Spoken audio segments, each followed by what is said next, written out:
Hello friends, welcome to my YouTube channel green pots. আর আমি প্রলয় আছি তোমাদের সাথে আমার ছাদ বাগান থেকে।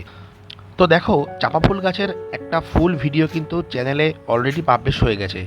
তো এটা একটা রিকোয়েস্টেড ভিডিও এবং আপডেট ভিডিও তোমরা বলতে পারো। তোমরা যারা চ্যানেলের নিত্য দর্শক আছো তারা জানো, রথের মেলা থেকে এই গাছটা আমি কিনেছিলাম। তারপরে গাছটাকে প্রতিস্থাপন করি, গাছটার কেয়ার করি।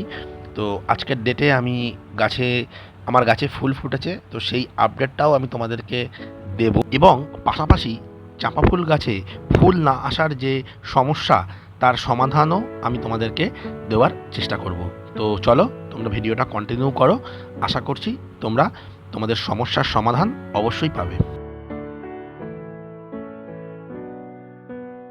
দেখো, টবের চাপা গাছে ফুল আসছে না, এই সমস্যার সম্মুখীন কিন্তু অনেকেই হয়েছেন। দেখো, চাপা ফুল গাছ কিন্তু মূলত ফসফেট লাভার একটা গাছ। তো এই গাছে যখনই কোনো খাবার তোমরা প্রদান করবে, তোমাদেরকে অবশ্যই মাথায় রাখতে হবে যে সেই খাবারে যেন ফসফেটের পরিমাণটা ঠিকঠাক থাকে। এবং পাশাপাশি আর একটা ব্যাপারে অবশ্যই নজর দিতে হবে যে এই গাছে নাইট্রোজেন সমৃদ্ধ কোনো খাবার প্রোভাইড করা যাবে না।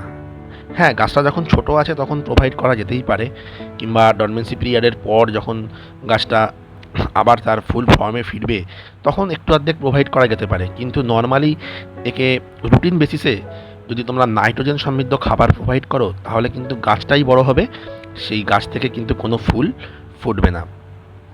তো তোমরা এই গাছে কি খাবার প্রোভাইড করবে তোমরা সেটা একটু শুনে নাও।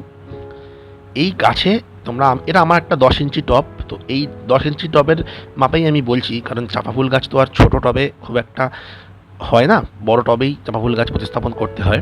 তো তোমরা কি করবে, 15 দিন অন্তর 1 চামচ পটাশ আর 1 চামচ সুপার ফসফেট একটা মিশ্রণ তৈরি করে টবের কিনারা দিয়ে এটা দিয়ে দেবে, দিয়ে ভরপুর জল দেবে। এবং এই গাছে যখনই দেখবে গাছের গোড়া শুকাচ্ছে তখনই কিন্তু ভরপুর জল প্রয়োগ করবে। ব্যাস, এই একটা স্টেপ অবলম্বন করলেই কিন্তু তোমাদের গাছে প্রচুর পরিমাণে ফুল ফুটবে। এবারে বলি, দেখো, এর পরেও অনেকের সমস্যা হচ্ছে, এই পদ্ধতি অবলম্বন করার পরেও অনেকের গাছে ফুল আসছে না। তো তারা কি করবে? তারা একটা ট্রিক্স ইউজ করবে। তারা যেটা ইউজ করবে সেটা আমি একটু বলি। এটা তোমরা যে কোনো সারের দোকানে কিংবা অনলাইন থেকেও তোমরা কিনতে পারো। সেটা হচ্ছে হিউমিক অ্যাসিড। তোমরা মাসে একবার করে 4 চামচ হিউমিক অ্যাসিড এই টবের কিনারা দিয়ে গাছের গোড়ায় একটু বেশি করে জল ঢেলে দেবে। তো যদি তোমরা প্রথম পদ্ধতি অবলম্বন করার পর ফুল না আসে, তাহলেই কিন্তু দ্বিতীয় পদ্ধতি অবলম্বন করবে। এবং যখন ফুল ফুটে যাবে, যখন দেখবে তোমার গাছে কন্টিনিউ ফুল ফুটছে, তখন কিন্তু তোমরা এই দ্বিতীয় পদ্ধতিটাকে বন্ধ করে দেবে। তো আশা করি চাপা ফুল গাছের যে খাবারের ব্যাপারটা আমি তোমাদেরকে বললাম তোমরা বুঝতে পেরেছো।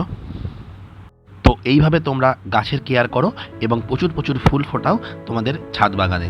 তো চলো, সবাই ভালো থাকো, সুস্থ থাকো, আর অবশ্যই নিজে বাঁচো আর সবুজকে বাঁচাও। Save green, grow green. Thank you.